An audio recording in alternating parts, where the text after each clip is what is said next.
O Senhor esteja convosco. Ele está no meio de nós. Proclamação do Evangelho de Jesus Cristo segundo Marcos. Glória a vós, Senhor.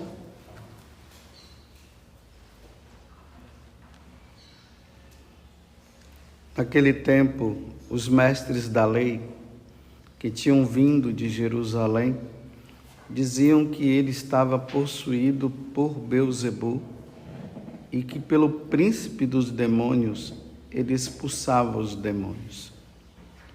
Então Jesus os chamou e falou-lhes em parábolas. Como é que Satanás pode expulsar a Satanás? Se um reino se divide contra si mesmo, ele não poderá manter-se. Se uma família se divide contra si mesma, ela não poderá manter-se. Assim, se Satanás se levanta contra si mesmo e se divide, não poderá sobreviver, mas será destruído. Ninguém pode entrar na casa de um homem forte para roubar seus bens, sem antes o amarrar. Só depois poderá saquear sua casa. Em verdade vos digo, tudo será perdoado aos homens, tanto os pecados como qualquer blasfêmia que tiverem dito. Mas quem blasfemar contra o Espírito Santo nunca será perdoado, mas será culpado de um pecado eterno. Jesus falou isso porque diziam, ele está possuído por um espírito mau. Palavra da salvação. Glória a vós, Senhor.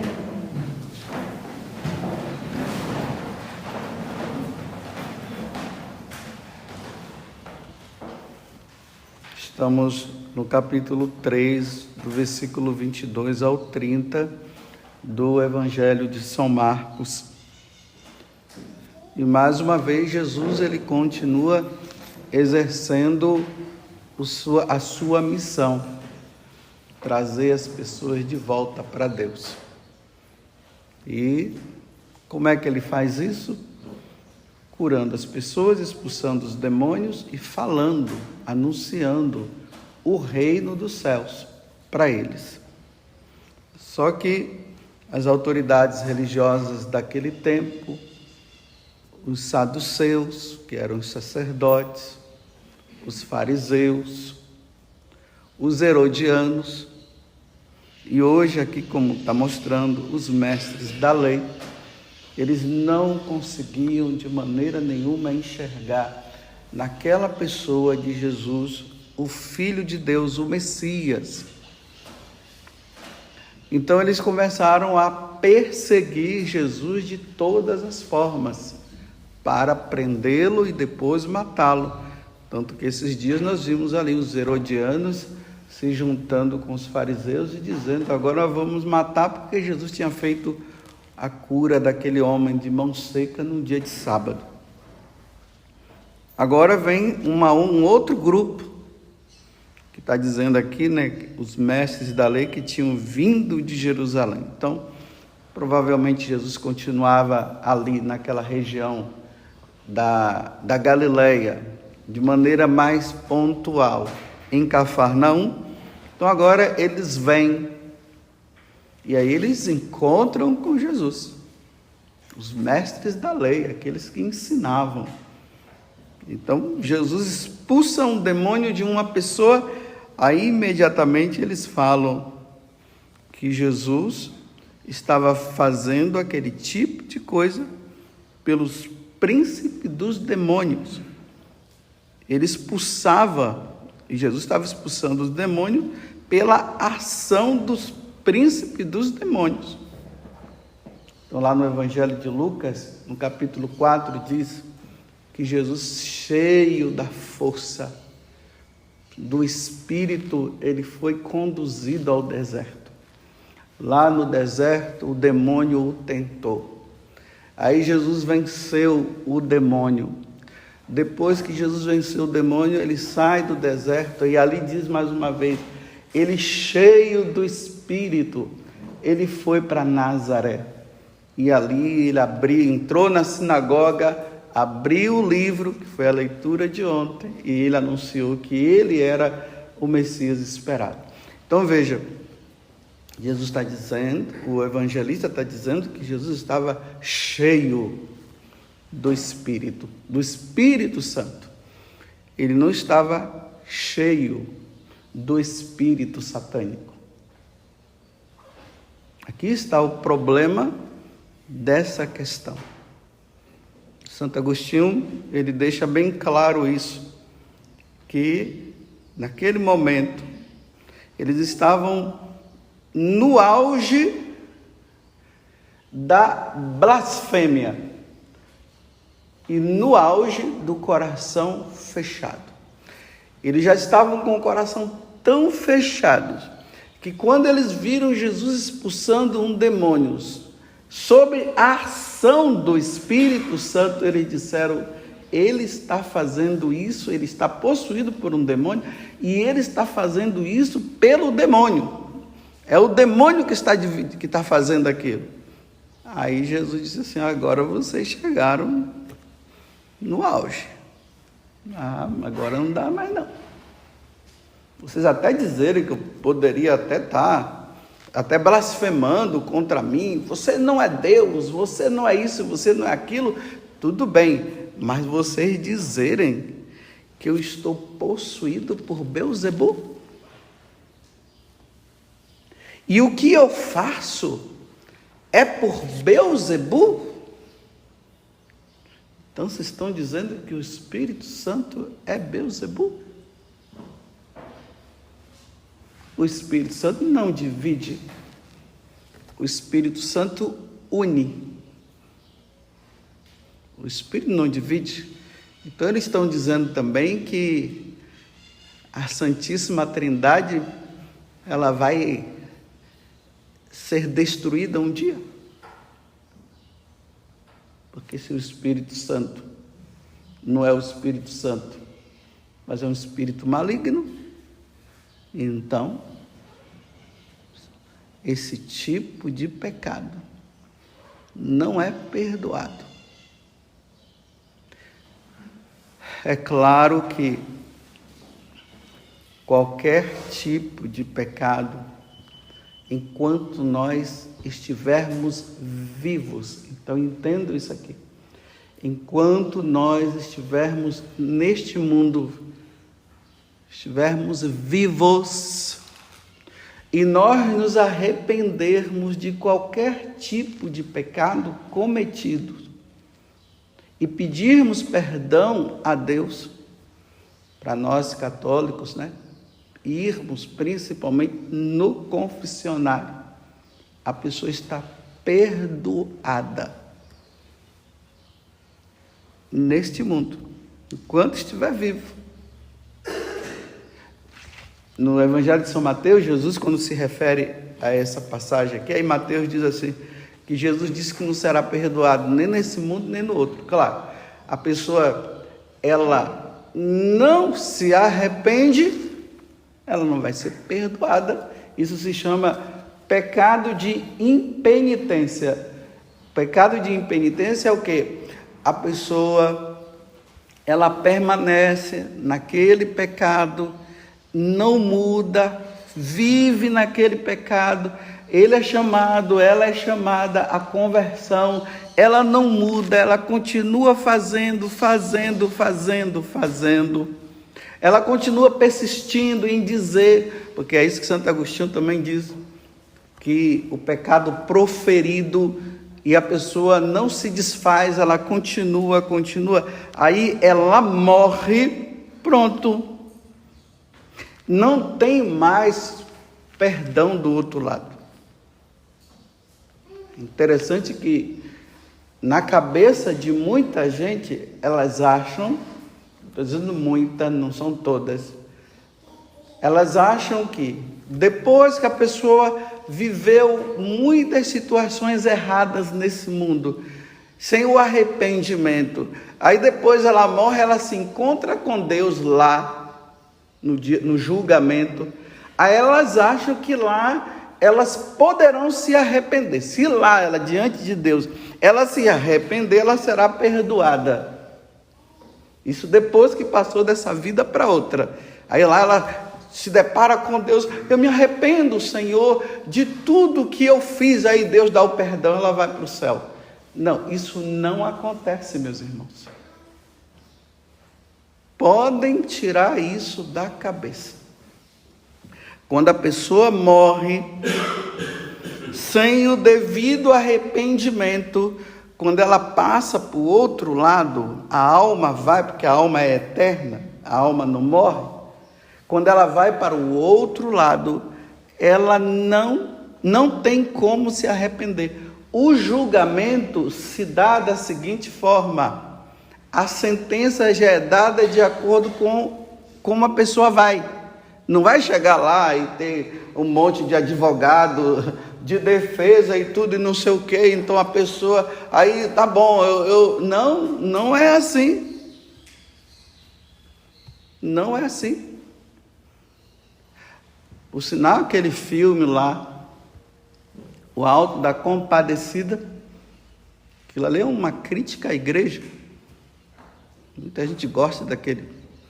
E você vê que aquele morrem numa condição errada, aí chega lá, Nossa Senhora fica no julgamento. Ai, meu filho, tem piedade. Não, meu filho. Aí Jesus fala: ai, mãe, não tem como, olha como foi que ele. Não, meu filho está aí, deu uma chance e o cara volta. Não existe isso, não. Não existe. Arrependimento se dá aqui nesta vida. Perdão se dá aqui nessa vida. Deus deu um tempo de vida para nós. Lembre-se daquela parábola da figueira. Corta essa figueira. Estava aqui ainda, né? Corta essa figueira. Não, Senhor, deixa a gente adubar, ou seja, deixa nós falar, um ser humano, né? Deixa nós evangelizarmos, deixa a gente falar para ver se a pessoa muda. Ah, tá bom, 1 ano para ela. Se eu voltar aqui e depois de 1 ano essa pessoa não tiver mudado, ou seja, essa figueira não tiver dado fruto, corta, acabou. Estão entendendo?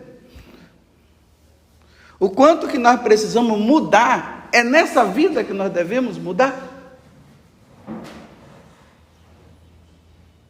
Por isso que eu falo, que o pessoal às vezes fica achando, aí depois que morreu, aí faz lá, leva a pessoa, aí faz as exéquias, como se aquela exéquia fosse resolver algo que já foi resolvido. As exéquias é para aqueles que morreram em Cristo, numa vida santa. E agora nós estamos entregando, estamos louvando, agradecendo a Deus pela vida daquela pessoa, que acreditamos que ela atingiu o céu, ou se não vai estar no purgatório. Aí precisa também da oração para quem está no purgatório, mas sabendo, como eu já falei aqui para vocês, vai para o purgatório quem morreu sem pecado mortal, é esse que vai para o purgatório. Quem morreu com pecado mortal não passa no purgatório, vai direto para o inferno. O catecismo da igreja fala isso. Então aquela concepção, claro, pode fazer a oração lá. O cara levou a vida toda sem Deus, morreu em pecado de impenitência, não quis saber de Deus, blasfemava, falava mal da igreja, falava mal de tudo e morreu sem o arrependimento. Uma vez uma pessoa me perguntava, uma religiosa: mas padre, a pessoa ela está ali naquela fase de passar desta vida para outra, aí ela... de repente, ela morre, mas ela vai diante de Deus, ela se arrepende lá. Eu disse: minha filha, ela morreu. É por isso que a alma saiu. Ela não está mais viva. O que é a morte? Saída da alma do nosso corpo. Como se ela estivesse perguntando assim, ainda está quentinha, o corpo está quente. Então, o corpo está, minha filha, a alma já foi. Então não tem vida mais aqui. Já foi, já morreu. Vocês estão vendo o quanto que nós não podemos brincar com a nossa salvação? Tem pessoas que dizem assim, no último momento eu vou me arrepender, eu vou fazer tudo o que eu preciso fazer, mas no último momento, meu Deus, que garantia aquela pessoa tem de último momento, meu Deus do céu. O avião cai em cima dele, não dá nem tempo de ele dizer alguma coisa. Esses ataques fulminantes, pergunte para os médicos o que é um ataque fulminante. A pessoa nem sente nem dor. Não teve tempo de pensar, não teve tempo de nada, ela foi assim. Aquela pessoa que nesse tempo de pandemia levou uma vida, não quis saber de Deus nada, não quis saber de Deus mesmo. De repente o vírus pegou, a pessoa já entrou em estado de coma. Foi entubada. Depois de entubada, morreu.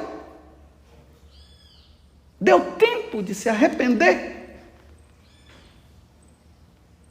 Você está dizendo, padre, o senhor está julgando. Não, eu não estou julgando, estou falando uma coisa lógica, eu estou falando para quem está vivo. Você vai arriscar a sua vida então? Já foi, o de lá já foi. Não tem mais jeito, aí é Deus quem faz, se a pessoa se arrependeu, tudo bem. Agora, os vivos que estão aqui, tem alguém morto aqui dentro dessa capela? Tem ninguém morto. Todo mundo está vivo. Se eu mandar levantar o braço, todo mundo levanta. Se eu mandar abaixar o braço, todo mundo abaixa.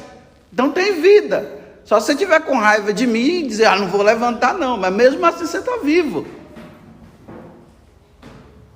Agora, morreu, acabou. Então, fica nessa ignorância, me desculpe, nessa burrice de você estar dizendo que no último momento você vai se arrepender. Se você sabe que no último momento você vai se arrepender, eu vou tirar Jesus do sacrário e vou colocar você lá, porque você é Deus.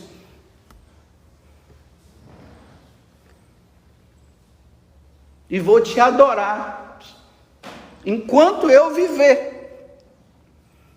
E depois eu ainda vou para o inferno para o pecado de idolatria.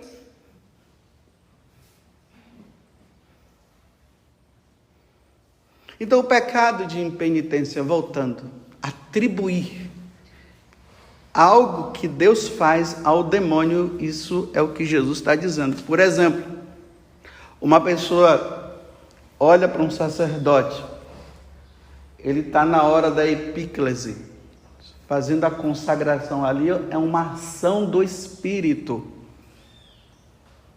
E ele diz, aquele padre está fazendo aquilo por obra do demônio.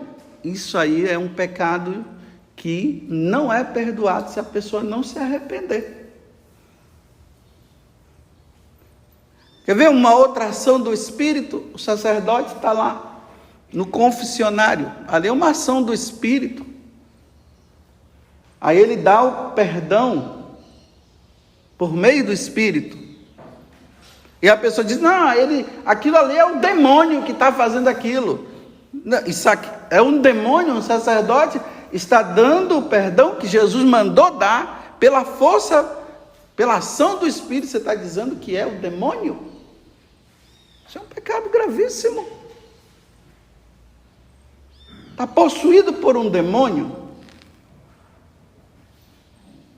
Agora vejam, meus irmãos, olha como o mundo está caminhando. O mundo está caminhando para a grande blasfêmia.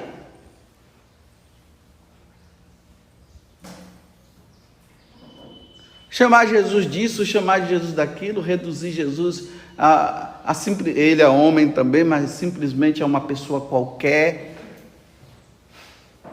Falar que a igreja é isso, que a igreja é aquilo. Olha que situação que o mundo está. Sem o arrependimento. Arrependimento, meus irmãos, é hoje. Ninguém diga assim, depois eu me arrependo. Você sabe aquelas confissões mal feitas?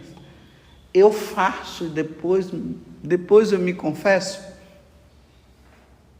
Tem gente que fala isso. Isso é um pecado gravíssimo. Você está dizendo que você vai pecar e depois você vai se confessar?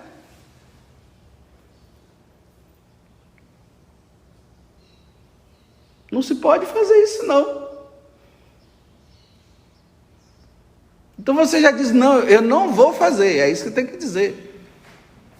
Eu não vou fazer. Não, mas eu faço, a gente faz. Depois a gente se confessa. Quanta gente falando isso aí por aí. Está brincando com Deus? A vida agora é uma brincadeira. E olha, quem é que está falando isso? Pessoa de caminhada. Porque se ela está dizendo, a gente faz, a gente peca, ou eu peco e depois me confesso, então ela sabe o valor da confissão, ela sabe o que é o sacramento da confissão. Ela é uma pessoa que se confessa e ela está dizendo assim, eu faço, eu peco, depois eu me confesso. Não, nós não podemos dizer isso.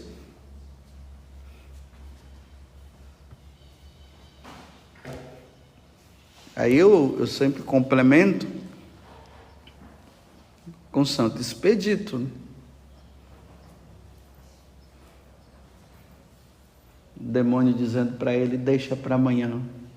Expedito, se converta amanhã. Cras. Expedito, seu besta, desculpe eu falar assim. Amanhã não, é hoje. Porque quem disse que amanhã eu vou estar aqui?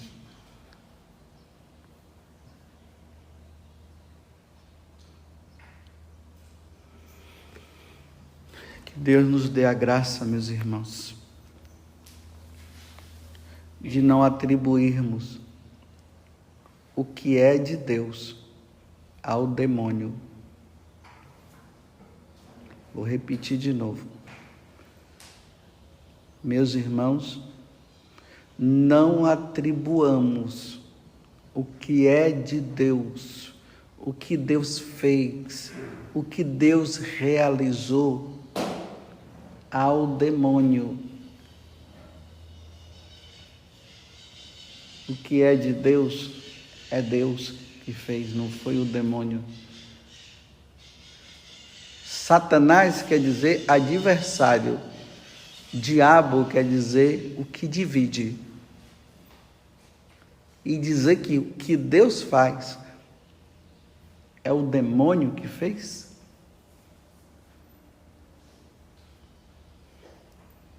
E se morre com esse coração fechado, dizendo isso. Vou dizer uma outra coisa só para terminar. A Igreja Católica é do demônio. Está vendo? A Igreja Católica é do demônio, é a Babilônia. Ajuda aí a senhora aí a desligar o telefone, porque senão ela não vai conseguir. A Igreja Católica é de Satanás. A Igreja Católica é do demônio. A Igreja Católica é a Babilônia. A Igreja Católica é isso. O quê, Pedro? Tu és Pedro. E sobre esta igreja, a minha igreja, agora a minha igreja, que é essa, que está desde o início, porque até 1514, por aí, século XVI, só tinha a única igreja, não tinha duas igrejas. Agora, depois do século XVI, a minha igreja, que Jesus falou, agora o cara chega lá e diz, essa igreja é do demônio. Essa igreja é de Satanás. A igreja católica, a igreja católica é a Babilônia. Isso é uma blasfêmia. Falar que a igreja de nosso Senhor Jesus Cristo é uma prostituta. Se não houver arrependimento, não será perdoado. Não vai. Isso é coração fechado. Não vai ser. Cada um é livre para ficar na igreja que quiser, na seita que quiser, porque a igreja é a igreja católica. Cada um é livre para ficar na sua seita. Se você quer ficar lá, fica quietinho. Mas não diga. Eu nunca vi um católico, pelo menos nunca vi um católico chamando uma seita de seita de Satanás. Ninguém fala isso. Mas eles lá dizem que aqui a igreja é de Satanás. É a Babilônia. É a igreja da idolatria. A igreja católica, olha, vou terminar a homilia dizendo assim, faça uma coisa, meu caríssimo irmão, porque nós somos irmãos do mesmo jeito. Pede a um padre para abençoar a água e exorcizar. Coloca o sal exorcizado com a água, faz a mistura lá e beba. Lava essa boca. E toma cuidado de você estar dizendo uma coisa dessa, que é atribuída por Deus. A Igreja Católica foi fundada por nosso Senhor Jesus Cristo na cruz, quando do lado aonde foi perfurado Jesus com a lança, saiu sangue e água. Ali a igreja, é ali que começa a fundação da igreja, viu? Depois em Pentecostes é o povo que agora vai começar a pregar o evangelho. E dizer que dali, do lado, onde brotam os sacramentos, dizer que essa igreja é de Satanás. Lava a boca com água exorcizada. E nunca mais fale isso. Se arrependa e diga, eu nunca mais falarei isso da igreja de nosso Senhor Jesus Cristo. Louvado seja nosso Senhor Jesus Cristo. E a nossa Mãe Maria Santíssima.